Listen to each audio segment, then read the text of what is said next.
Thank you for taking some time with us in advance of what is a pretty busy weekend for you and exciting coming up. So you'll be heading to Knoxville for the truck race and then back to Atlanta for the Cup race. Can you just sort of talk us through maybe the excitement of heading to Knoxville and then maybe what you're looking forward to most for Atlanta?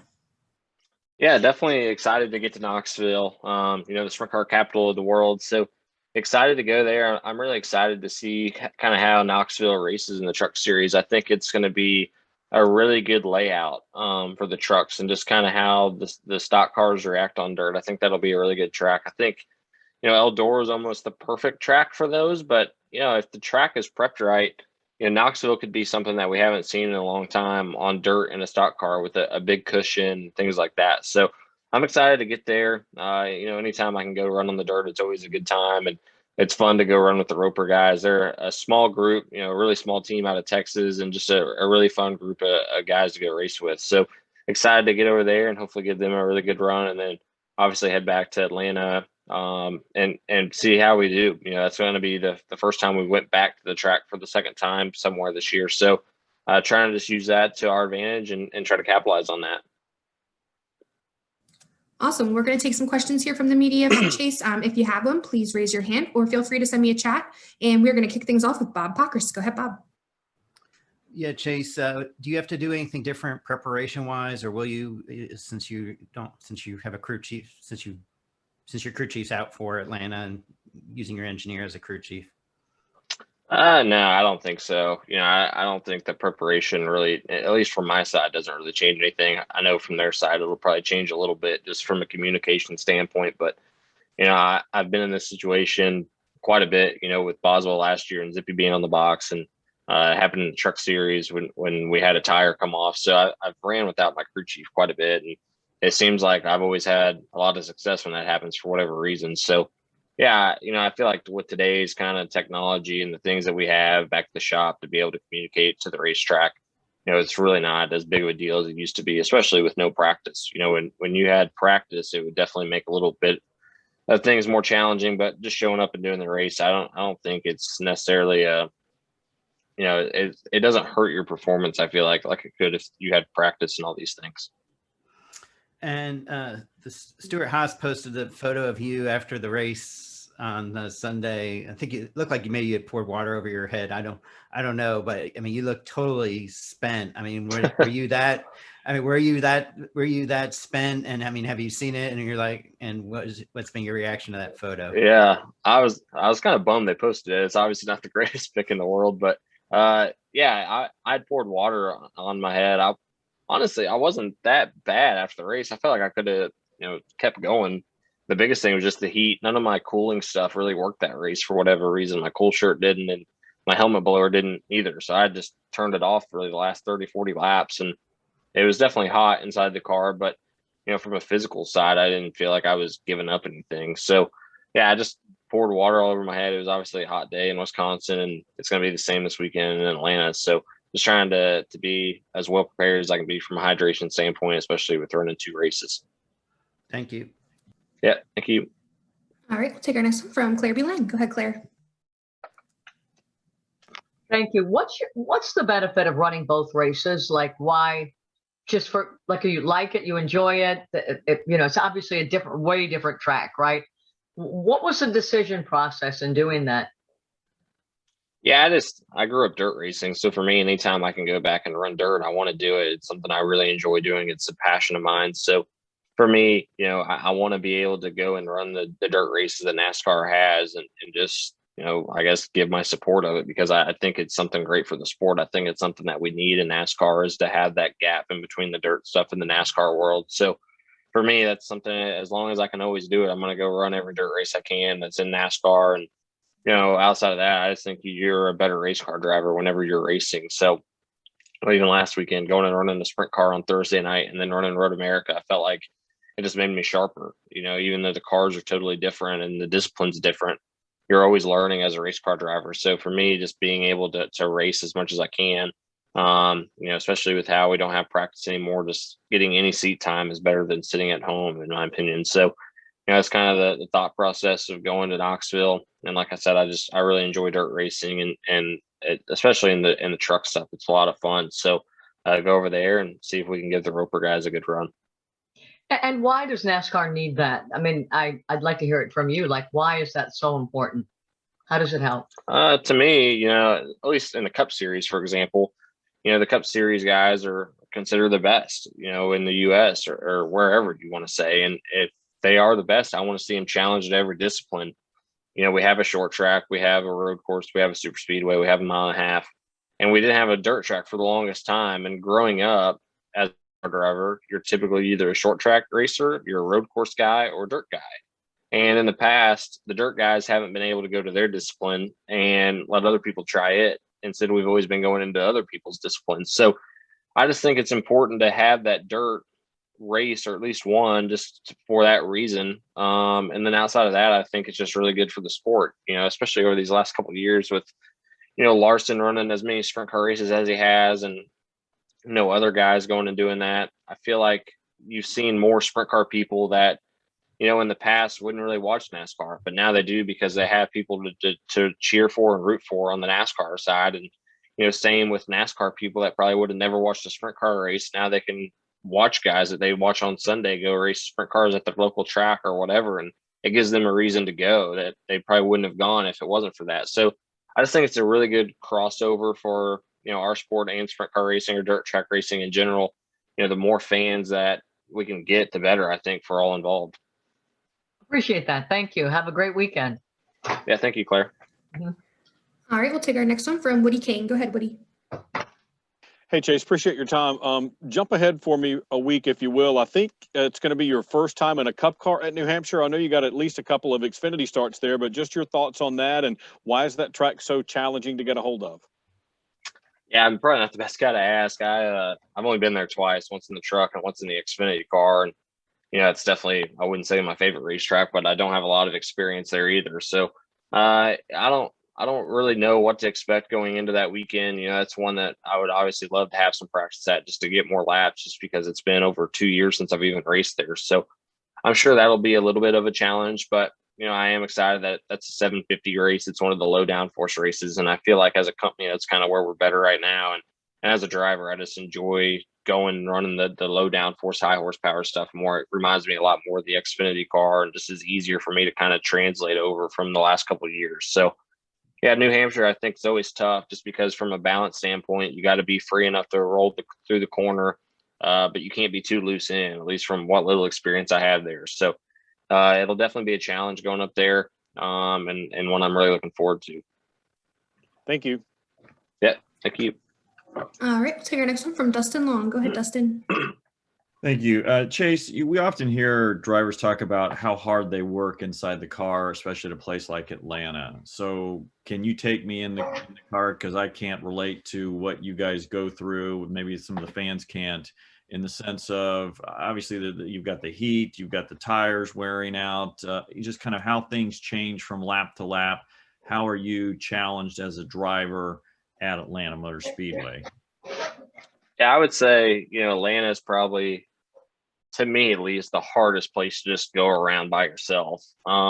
It's just extremely challenging to do the same thing twice. The grip level is literally different from lap 1 to lap 2, quite drastically, truthfully. And it's just a lot of hard work from a standpoint of the car never wants to do what you're wanting it to do. It's not going to have grip. It almost feels like you're on ice at all times. And it'd be like taking an exit ramp, in the middle of an ice storm, and you're trying to drive it at, 150 mile an hour. Like, it just doesn't want to stick. It doesn't want to do anything you want it to do.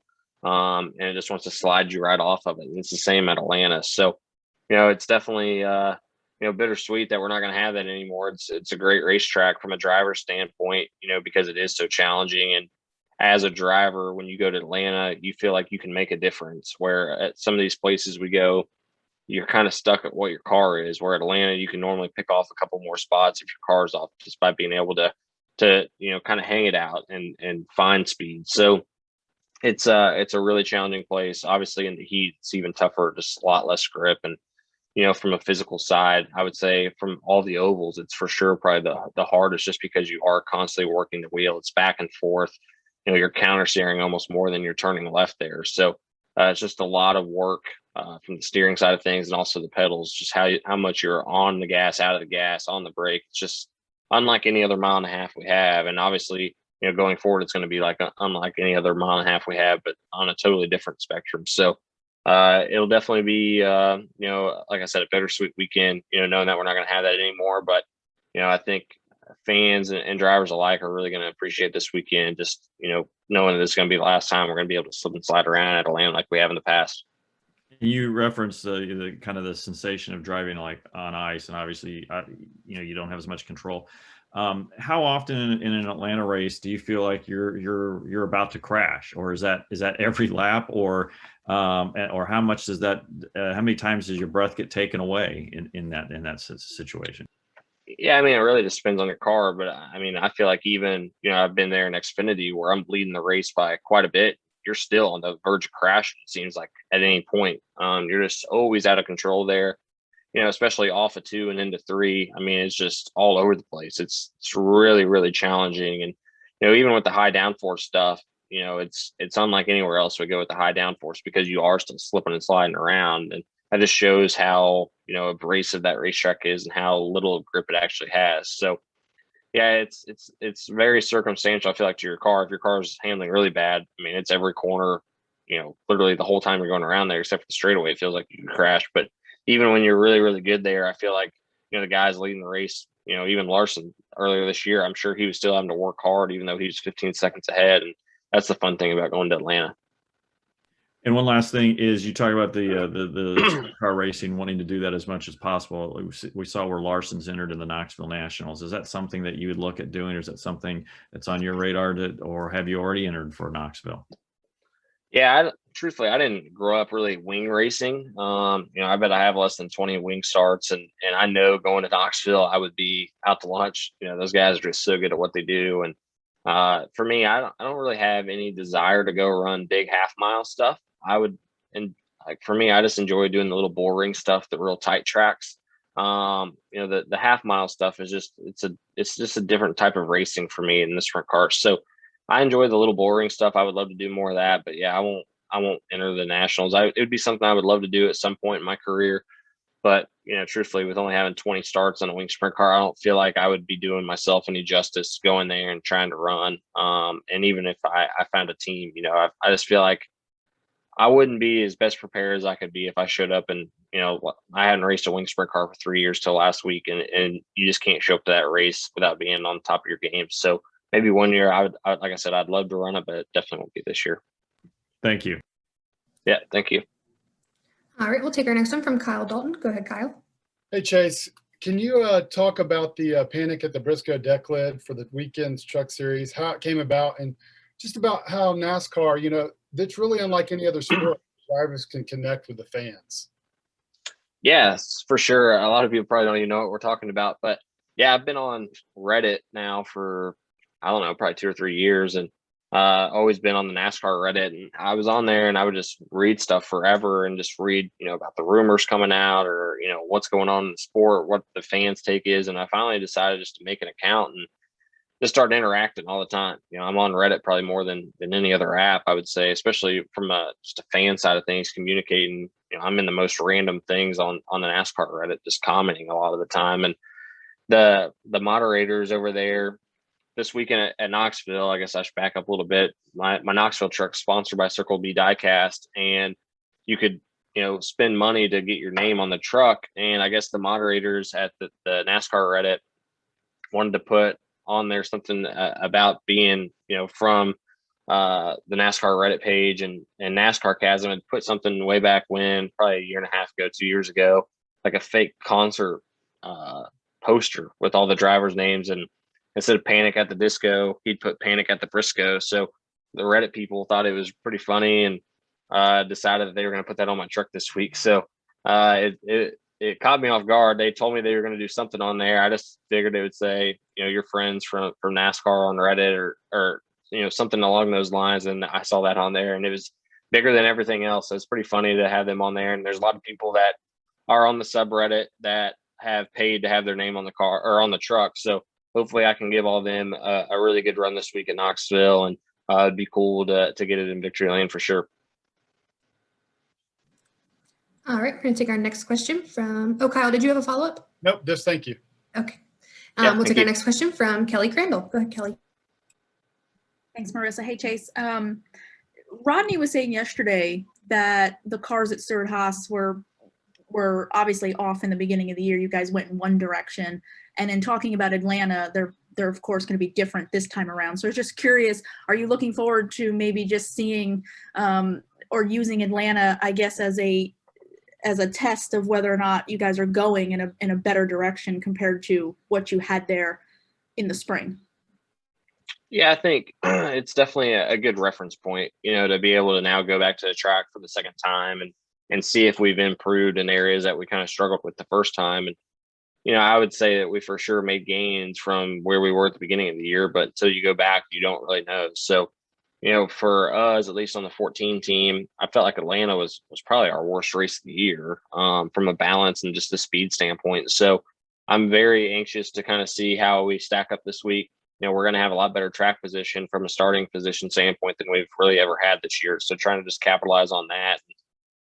Like you were saying, our cars have definitely gotten better, but we don't know how much better it's going to be in Atlanta. It's kind of its own unique racetrack in a sense of the 550 package. So hopefully we'll be good. Like I said, that track position I think will go a long way. And I feel like as a driver, I've came a long way since the first Atlanta race. So hopefully we can just continue to build on these last couple of weeks and have a good run and just get out of there and just try to improve on that first race and kind of see where we are from there. And then this weekend's a 400-mile race compared to usual 500-mile races at Atlanta. Is that noticeable behind the wheel going from a 500-mile race to a 400-mile race? And do you think a 400-mile race at Atlanta will be a good thing? Yeah, I mean, I probably not the best one to answer that just because I still don't have a ton of experience even with the 500 or the 400-mile races. But I know the Atlanta 500-mile race felt super long earlier this year, probably one of the longest ones. I felt like Sonoma was the longest feeling race, and then Atlanta was after that. So I'm glad that it's, I guess, 100 miles less because it definitely is just a long day, especially like I was saying, our car earlier this year was just off from a speed and balance standpoint. So it makes it seem even longer whenever you're in there for that extra 100 miles. But yeah, I think, it doesn't really change a ton inside the car. Like your mentality, I don't think changes at all that it's 100 miles shorter. I don't think the intensity level is any different, but I guess it just goes by, a little bit quicker, but it's going to be super hot this weekend. So I guess I'd be lying if I said I wasn't glad it was 400 instead of 500 this weekend. All right. And Bob, did you have a follow-up?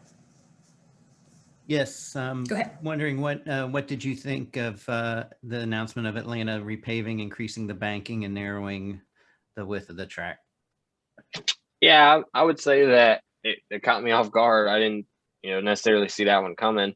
I figured it was just going to be a repave. And, I wish, like I think a lot of the drivers, we all wish that they would kind of ask us some of our opinions just because we feel like we can kind of give them the best direction to go. And, I think there's a fine line of, kind of doing what's best for us and what's best for the fans. And I think at the end of the day, we want what's best for both of us. I don't think that any of us necessarily enjoy going and running wide open, but we also know that when we're slipping and sliding around as much as we have kind of in the past at Atlanta, it's not typically the best racing. So I think, for us, at least if I had a vote in what was going to get built or redone, I would want something kind of like Homestead. I think that's a really great racetrack for drivers and fans. It seems like all the fans always like when we go there, and as a driver, it's a place that you have a lot of fun at. So, I mean, I wish they would have talked to us, or not even me. I'm a rookie. I wish they would have talked to the veteran guys and kind of got their opinion. And I feel like just going forward, that could be something that would be beneficial for everybody. They don't even have to necessarily take our opinion, but at least just listen to it, and maybe they can see some things that we say and take it into account. And maybe they like some of our ideas, or maybe they don't. But I think it would be beneficial to at least talk to us, because we do have a different, I guess, set of eyes or a viewpoint on it than somebody just watching the race. We're down there, and at the end of the day, we have to be the ones that can put on a show, and the track has to be able to produce a good show. And I think, some of that goes back to dirt racing. You can have the best dirt track in the world, but if it's not prepped right from a water standpoint, how you till it, all those things, the racing's not going to be good because the track has to be prepared right. And it's the same, I think, when you go reconfigure a place. And I don't know if any of us know what this place is going to race like yet, obviously, but it'd be nice, I guess, just to kind of get some of the drivers' opinions on it and kind of see what we all thought. I mean, do you have any feel of how the next gen car is going to drive anywhere? No. From what I've been told, it's definitely going to be different from what we have right now. But I think when they went and done tests with it, it's probably quite a bit different than what it's going to be. They just came so far, in a pretty short amount of time, and everything it seems to change every time they go test it. They're trying different things and ways to make it better. So, I think all of us are very curious to see what it's going to drive like, especially in a pack and all these things. So it's going to be very interesting at the Daytona 500. That's for sure. For that to be the first race is going to be a lot of pressure. So hopefully it's a good show. And I know that they look cool sitting there. So I'm anxious to see how they drive. And hopefully I can be one of the guys that gets to do a test session here soon. Thank you. Yeah. Thank you, Bob. All right, Chase. Well, thank you so much for taking some time with us. That's all the questions we've got, but we wish you the best of luck in Knoxville and Atlanta this weekend. Yep. Thank you. I appreciate it.